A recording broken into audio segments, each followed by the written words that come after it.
What up, y'all? It's your boy, Mr. Downtown Melo, and you're listening to the Entertainment Report on iHeartRadio, live from Dubai for Thursday, February 2nd, 2017, delivering some major stories and trends going on in the world of entertainment and beyond. You can follow the show on Facebook, Twitter, or Instagram, facebook.com/The Entertainment Report with Ray Melo, that's RAYMELO, on Twitter at The Enter Report, or on Instagram at The Entertainment Report. You can listen to the show anytime you want on iHeartRadio. Just go to iHeart.com or your iHeart phone app, search for The Entertainment Report, and it'll take you to the page. Superstar couple Beyonce and Jay Z are expecting twins. The 35-year-old singer announced Wednesday on Instagram that she's pregnant and expecting twin children with the 47-year-old rapper and entrepreneur. Beyonce captioned a photo of her baby bump. "We would like to share our love and happiness. We have been blessed 2 times over." She also added, "We are incredibly grateful that our family will be growing by 2, and we thank you for your well wishes." Beyonce and Jay Z married in 2008 and are already parents to 5-year-old daughter Blue Ivy. The singer said in an ad for her performance wear line Ivy Park in September that her daughter inspired the collection. She shared in the promo, "When I'm about to give up, I picture that one person that I love more than anyone. I picture them wherever they are in the world, and I imagine myself running towards them. I see their face and they're smiling and cheering. They're so proud of me." Beyonce last released the album Lemonade in April, which included singles Formation and All Night. She is nominated for 9 awards for the Grammy Awards, including Record of the Year and Song of the Year at the 2017 Grammy Awards, which will air on February 12th on CBS. Arrival director Denis Villeneuve will indeed helm the Dune reboot. The 49-year-old Canadian director was confirmed Tuesday to direct a new adaptation of the Frank Herbert sci-fi novel. Herbert's elder son, author Brian Herbert, announced on Twitter, "It's official, Legendary Pictures has signed the very talented Denis Villeneuve to direct the exciting new Dune series film project." Villeneuve was first linked to Dune in December after Legendary Entertainment acquired the film and television rights to the 1965 novel. He previously expressed his interest in the project in an interview with Variety. He says, "I'm always looking for sci-fi material, and it's difficult to find original and strong material that's not just about weaponry. A long-standing dream of mine is to adapt Dune, but it's a long process to get the rights, and I don't think I will succeed."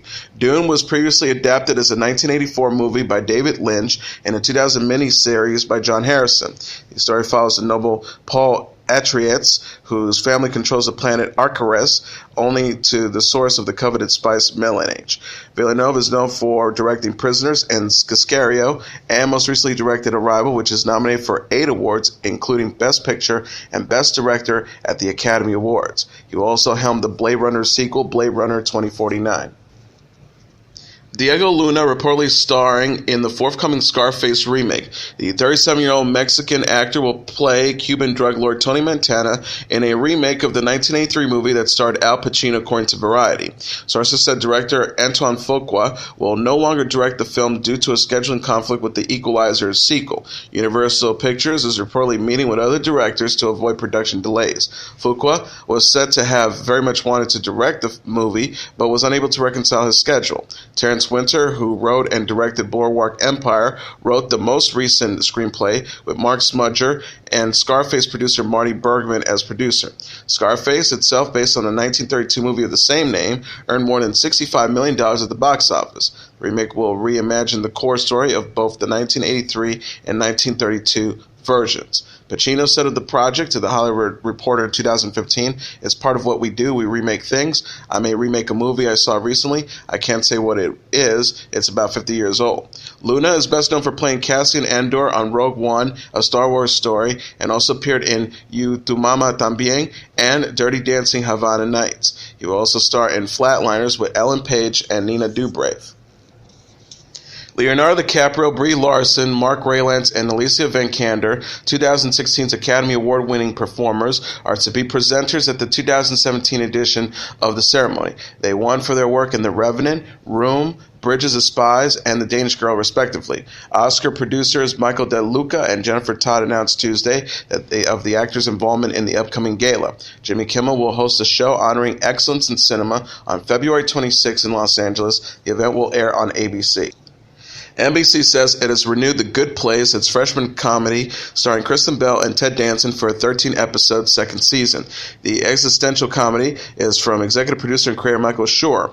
Its renewal was announced this week by Jennifer Salk, the president of NBC Entertainment. Salk said in a statement, Mike Schur has always had one of the most fertile and imaginative minds in comedy, but what he brought us with the first season of The Good Place was just extraordinary. We absolutely can't wait to see where these characters go literally in season 2.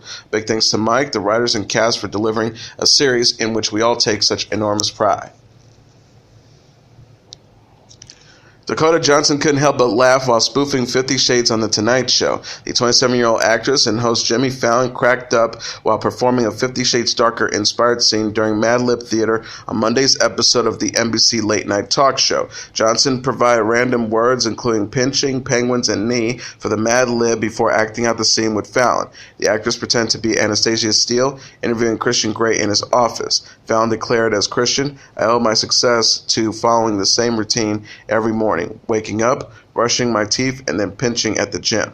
Johnson responded as Anastasia, barf barf, your company is involved primarily in agricultural projects feeding the world's penguins. With that kind of passion, I wonder if your knee might be bigger than you let on. Johnson plays Anastasia in the 50 Shades films, which co-starred Jamie Dornan as the BDSM-loving businessman Christian.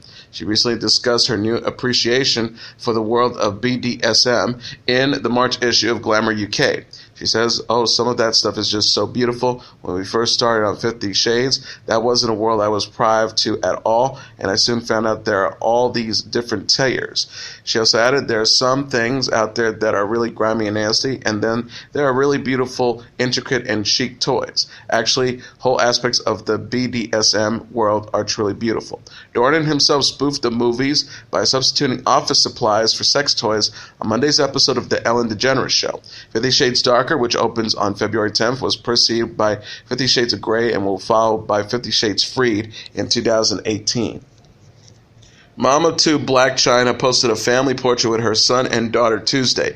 The 28-year-old model shared a photo on Instagram with King Cairo, her 4-year-old son with ex-fiancé Tyga, and Dream Renee, her 2-month-old daughter, with fiancé Rob Kardashian. She captioned the picture to her 11.2 million followers, unconditional love. Blac Chyna and Kardashian welcomed Dream on November 10th after announcing they were expecting in May. The model made her first post-baby red carpet appearance at One Oak nightclub in Las Vegas in January. She told E! News at the time, I feel confident. I've been trying to get my body back and focus on the baby. She's healthy. I'm healthy. That's just my main focus. The star added, I feel like balancing work and motherhood comes naturally. I feel like being pregnant obviously prepares you to be able to juggle everything. Dream is like a really good, easy baby, so it's really easy for me.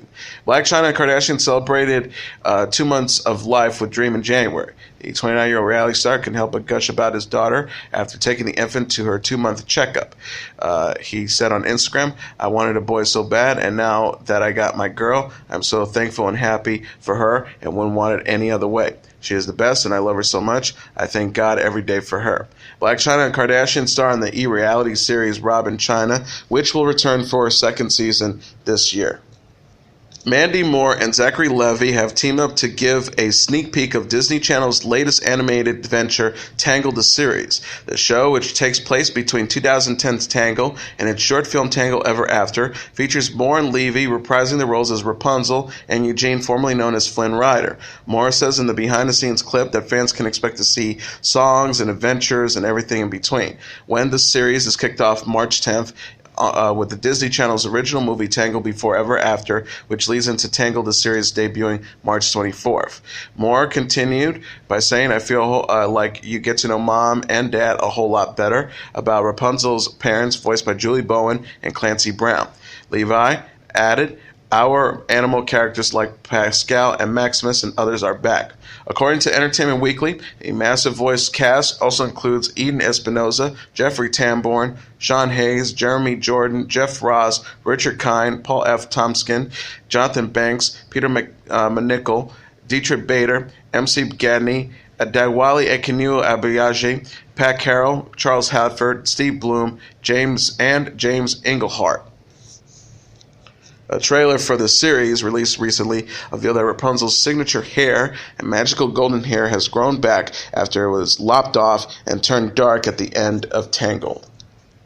Bethenny Frankel was recently given a restraining order against ex-husband Jason Hoppy. The 46-year-old reality star was granted an order of protection against Hoppy after an alleged incident at their daughter Bryn's school Friday, January 27th, according to TMZ. The order, which lasted 6 months, requires Hoppy to stay away from Frankel's home, school, and place of business. He is also not allowed to communicate with the Real Housewives of New York star. Hoppy was arrested Friday for allegedly stalking and harassing Frankel after showing up at Bryn's school. He reportedly had been sending the reality star threatening messages for months. An NYPD spokesperson told People magazine the complaint says that Hoppy had sent numerous emails and FaceTime calls numbering in the hundreds after a cease and desist letter was sent on November 22, 2016.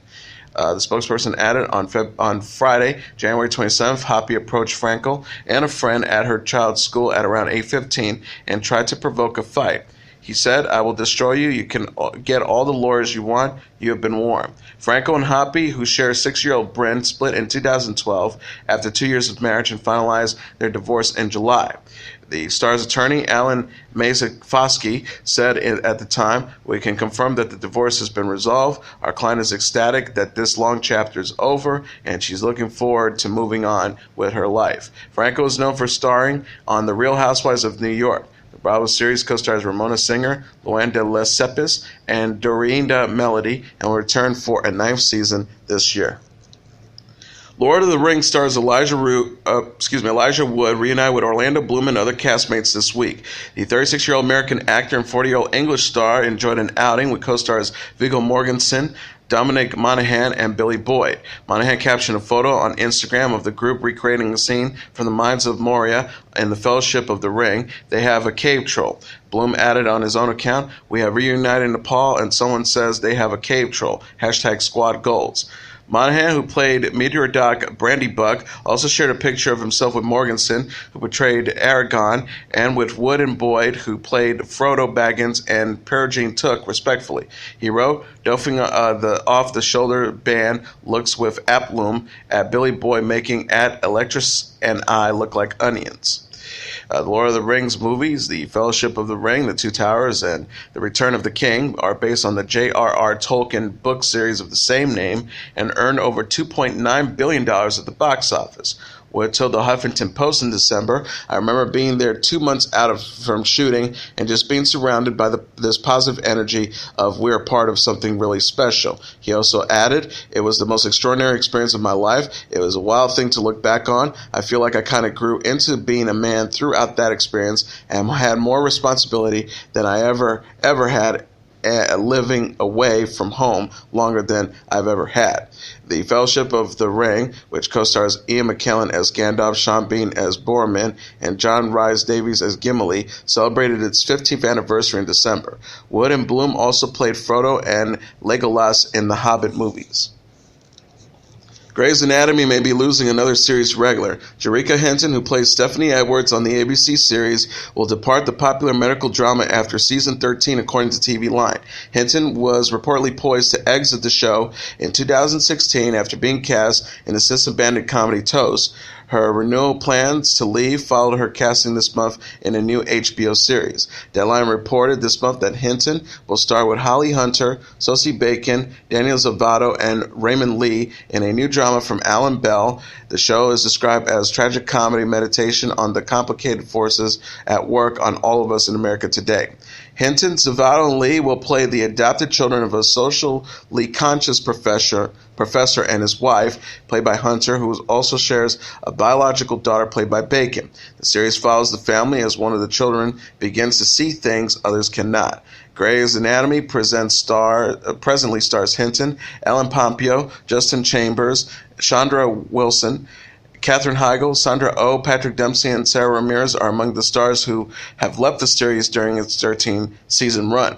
Hinton has also appeared on Lie to Me, Bones, and Scandal. ABC declined to comment on the actress's rumored departure. It's Colonel Sanders versus Colonel Sanders in KFC's upcoming Super Bowl ad. The comedic 15-second spot released by the fast food chain Tuesday features the more familiar Colonel Sanders, played by Rob Riggle, who has promoted KFC throughout the NFL season, attempting to vanquish a new solid gold colonel portrayed by Billy Zane. Zane says at the beginning of the ad, "I put gold on my legs, my thighs, and my tenders," which promotes the company's new Georgia Gold honey mustard barbecue menu options before he is interrupted by Riggle. Riggle is then knocked out by Zane's golden body after he attempts to rush into his rival. Zane says, in conclusion, "It's finger-licking gold, a play on KFC's signature 'It's finger-licking good' catchphrase." The ad will air during Super Bowl 51 on Sunday. Leading up to the ad, KFC released a series of vignettes showing the two colonels competing against each other in arm wrestling and rock, paper, and scissors. David Foster says single life has been a powerful experience since his divorce from Yolanda Hadid. The 67-year-old musician discussed his newfound bachelorhood in the Hollywood issue of Vanity Fair following his split from the 53-year-old Real Housewives of Beverly Hills alum. Foster said in the magazine, "I tend to go from marriage to marriage, leaving one wife for another. This is the first time in my adult life that I've been single. It's a very powerful feeling, but I'm not used to it." He also added, "Someone said to me recently that you need to be very careful about the person you pick to spend the rest of your life with. It's kind of weird that I'm hearing that now and thinking, oh, right." Foster was previously married to singer B.J. Cook, Rebecca Dyer, and actress Linda Thompson. He and Hadid, who was wed to Mohammed Hadid, split in December 2015 after 4 years of marriage and 9 years together. The pair said in a joint statement at the time, "Sadly, we have decided to go our separate ways." He also added, "We've shared 9 beautiful and joyous years together. During that time, we experienced love, friendship, and the inevitable challenges that comes with managing a marriage, careers, blended families, and health issues."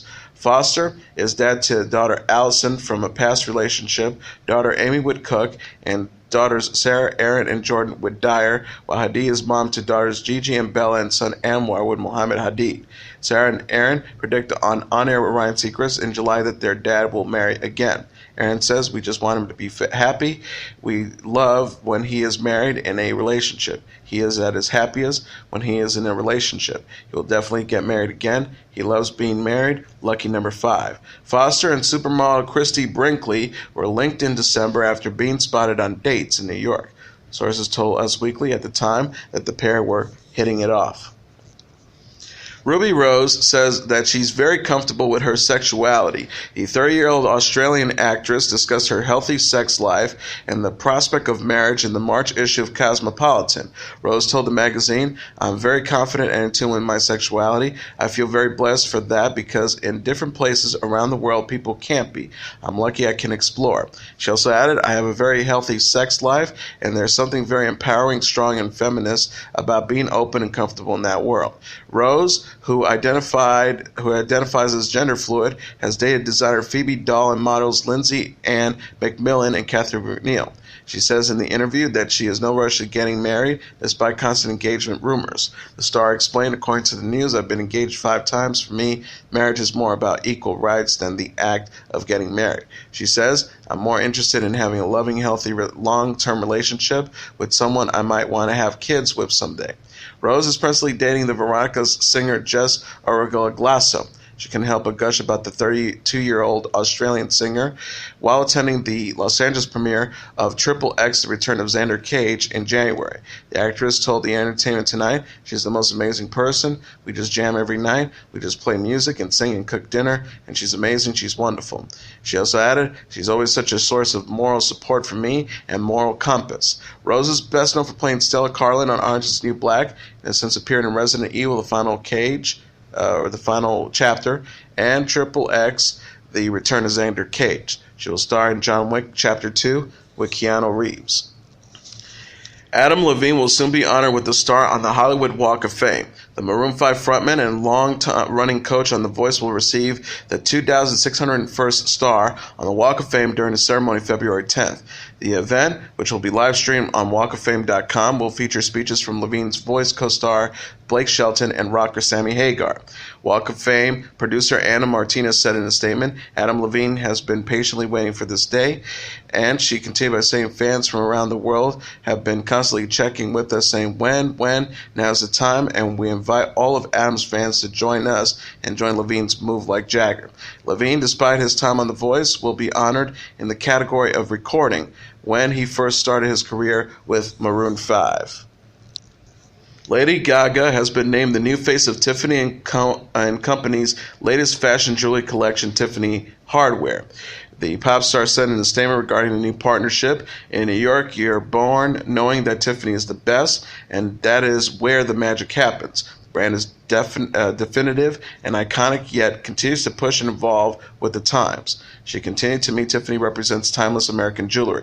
The jeweler also released a black and white video announcing Gaga as their new spokesperson, which featured the 30-year-old discussing creativity. Gaga said in the clip, I always wanted to be challenging the status quo. It's who I am. I love to change. It's pretentious to talk about how creative you are. I don't feel that way at all. I think it's empowering and important, and I'm coming for you. Tiffany & Company also plans on releasing a 60-second ad introducing the new line starring Gaga during Super Bowl 51. The spot coincides with the singers performing during the halftime show. And now here are the top 10 songs on the Billboard Hot 100 singles charts for the week of February 11th. Number 10, Alicia Cara with Scars to You're Beautiful. Number 9, Drake with Fake Love. Number 8, The Weeknd featuring Daft Punk with Starboy. Number 7, Maroon 5 featuring Kendrick Lamar with Don't Wanna Know. Number 6, Ray Sermon featuring Gucci Mane with Black Beatles. Number 5, Zayn Malik and Taylor Swift with I Don't Want to Live Forever, 50 Shades Darker. Number 4, Machine Gun Kelly and Camila Cabello with Bad Things. Number 3, The Chainsmokers featuring Halsey with Closer. Number 2, Ed Sheeran with Shape of You. And the number 1 song on the Billboard Hot 100 singles charts for the week of February 11th, The Migos featuring Lil Uzi Vert with Bad and Bougie. And now let's take a look at what happened on this date in entertainment history. On this date in 1979, Sid Vicious dies of a drug overdose in New York City. To the New York City Police Department and Medical Examiner's Office, he was John Simon Ritchie, a 22-year-old Englishman under indictment for murder, but now dead of a heroin overdose in a Greenwich Village apartment. To the rest of the world, he was Sid Vicious, the former bassist for the notorious Sex Pistols, and the living embodiment of everything punk rock stood for and against. His death, which likely came as a surprise to very few, came on this date in 1979. Sid Vicious was the last member to join the Sex Pistols, taking over for fired bassist Glenn Matlock in early 1977. What he famously did not bring to the table was music ability. Vicious faked his way through early gigs with the band, reportedly with his amplifier occasionally unplugged on stage by his own bandmates. What he didn't have to fake was the attitude. Sid Vicious was the perfect living embodiment of the punk aesthetic, a street kid who really did walk around London with a swastika on his chest, a padlock chain around his neck, and a gigantic chip on his shoulder. As his good friend, the critic and author Alan Jones put it, Sid on image alone is what punk rests on. Several months into his tenure as a Sex Pistol, Sid Vicious was introduced to a troubled American girl on the London punk scene named Nancy Spungen. Almost immediately, they began a relationship that led to both of their deaths. By all reports, they were very much in love, but their shared heroin addiction led to repeated instances of violence between them. Sid's addiction may have hastened the dissolution of the Sex Pistols midway through their first U.S. tour in January 1978, and certainly contributed to the still mysterious events surrounding Nancy's death by stabbing on October 12th of that same year in the Chelsea hotel room she shared with Vicious in New York City. Free on bail after his arrest from the Spungen murder, Sid landed himself back in jail in December 1978 for assaulting Patti Smith's brother in a bar with a broken bottle. After 7 weeks of detention detox in the Rikers Island jail, Vicious made bail again on February 1st, 1979. Later that same night at a party, he would put heroin into a system that the medical examiners would later estimate to have been 80% pure. Sid Vicious died in the early morning hours of February 2nd, 1979. Also on this date in 1996, the dancer, actor, and choreographer Gene Kelly dies at the age of 83 at his home in Beverly Hills, California. Born in Pittsburgh in 1912, Kelly graduated with a degree in economics from the University of Pittsburgh during the Great Depression. With job scares, he worked as a dancing school partly owned by his mother, who had insisted that all her 5 children take music and dance lessons throughout their childhood. On the side, he formed a dance troupe with his brother Fred, appearing in local nightclubs and theaters productions. In 1938, Kelly decided to try his luck in New York City. He got his first Broadway job in the chorus of Leave It to Me, starring Mary Martin. On the heels of his first big Broadway success and Kelly headed to Hollywood, having signed with an executive contract with the producer David L. Selznick. Selznick lent Kelly to Metro-Goldwyn-Mayer, a studio best known at the time for its large-scale movie musicals. MGM put Kelly in his first film, For Me and My Gal, in 1942, co-starring Judy Garland, and soon brought his contract from Selznick. 2 years later, the studio lent him out to Columbia Pictures to choreograph and co-star in Cover Girl, opposite the then-unknown Rita Hayworth.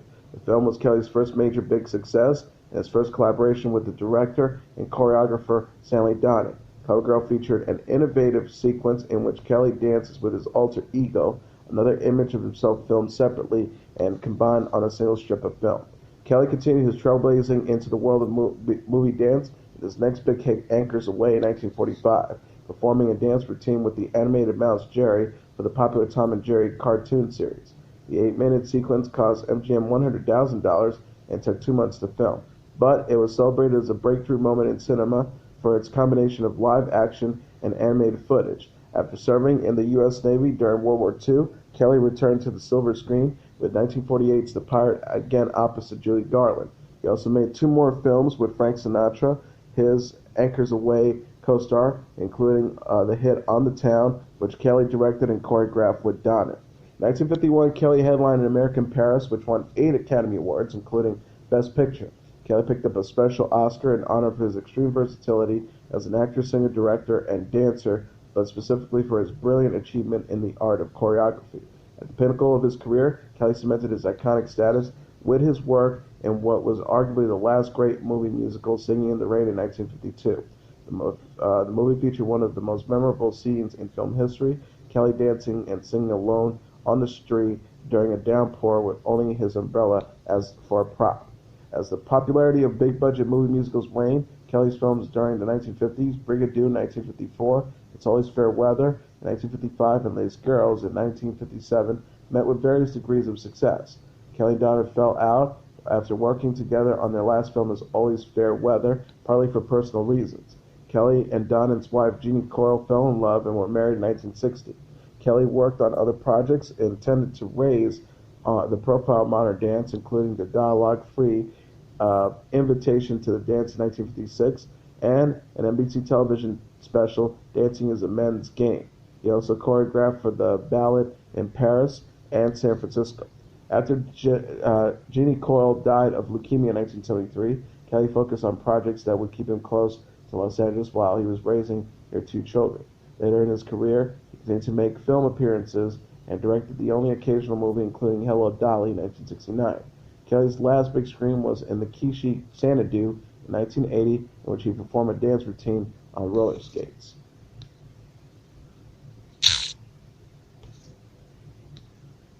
Also on this date in 2014, Philip Seymour Hoffman, considered one of the most talented and versatile actors of his generation, dies of an accidental drug overdose at the age of 46 in New York City.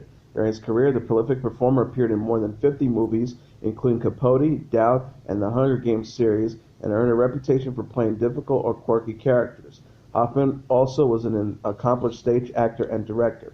Born on July 23, 1967, Hoffman was raised in Fairport, New York, and developed an interest in theater while growing up. He studied acting at New York University, for which he graduated in 1989, and went on to make his small-screen debut in a 1991 episode of Law & Order. The next year, he earned his first big-screen credit in an indie film titled Triple Boogie on a Pair 5-Hole. Hoffman garnered the attention for his supporting role as a spoiled prep school student in the Oscar-winning film Scent of a Woman in 1992, and he followed with appearances in such movies as Nobody's Fool in 1994, Twister in 1996, Boogie Nights 1997, The Big Lebowski 1998, Magnolia 1999, and The Talented Mr. Ripley in 1999. Increasingly in demand, Hoffman then took on roles in films such as Almost Famous 2000, Punch Drunk Love 2002, The 25th Hour 2002, Cold Mountain 2003, and Along Came Polly 2004. He won an Academy Award in the Best Actor category for his portrayal of author Truman Capote in Capote in 2005, and received Oscar nominations for Best Supporting Actor for his role as a CIA agent in Charlie Wilson's War in 2007, and for his performance as a priest in Dow 2008. Other film credits included Mission Impossible 3 2006, Moneyball 2011, and The Hunger Games series. Hoffman garnered a third Best Supporting Actor Oscar nominated for his role as a cult leader in The Masters. Hoffman also was an accomplished stage actor and director who helped co-found a theater company, Labyrinth, and earned Tony Award nominations for his performance in True West in 2000, Long Day's Journey into Night 2003, and Death of a Salesman in 2012, in which he starred as Willie Loman. On February 2, 2014, Hoffman, who had struggled with drug addiction in his early 20s but was sober for many years before relapsing in 2012, was found dead in his Manhattan apartment. The medical examiner later ruled that the father of three died from acute mixed drug intoxication. And that is your entertainment report for Thursday, February 2nd, 2017. I'm your host, Mr. Downtown Ray Melo. I'll be back tomorrow to deliver some major stories and trends going on in the world of entertainment and beyond. You can follow the show on all social media platforms, Facebook.com/The Entertainment Report with Ray Melo, that's RAYMELO, on Twitter at The Enter Report, or on Instagram at The Entertainment Report. You can listen to this episode or any previous episodes of The Entertainment Report anytime you want on iHeartRadio. Just go to iHeart.com or your iHeart phone app, search for The Entertainment Report, and it'll take you to the page. Good night, and God bless you all.